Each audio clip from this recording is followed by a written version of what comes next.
Bəli, bəli, həqiqətən şanslı ailələr.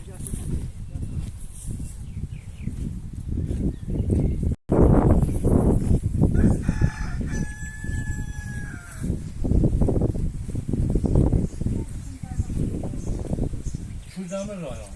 Allah rəhmət eləsin, bizdən ötürüyoruz. Deməli ana bax, Kürdəmir rayonu Şəhid Tural İmatovun ailəsi göndərib sizin üçün.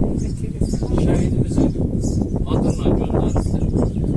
Ehtiyaclı ailələrə, Toz rayonu ehtiyaclı ailələrine göndərib. Sizin kimi ailələrə həqiqətən də mən baxıram ki, elə yardım da, kömək də, hər şey sizə düşür. Bir 200 manat yardım alırdım, onu da hükümet kesti. Benim 64 yaşımda pensiya almıram. Bax, bir o iki kızımın anasıydı, bir o kızı bir de biri. Burada neçə nəfər yaşayırsınız siz? Bir nəfər, bax, bir yoldaşım var. Orada çağıram, buraya etirim. Bax, oğlan tanıyan belki, razımı tanıyorsan.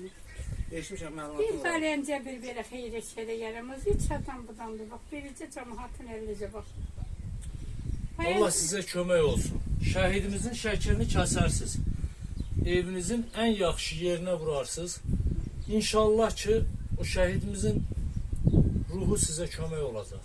Allah kömək. Sizə ruzu bərəkət verəcək. Allah hamımıza kömək eləsin. Allah sizə də kömək olsun. Allah qızlarıma da kömək olsun. Hamımıza kömək olsun. Allah razı olsun. Sağ olsun. Allah hamımıza kömək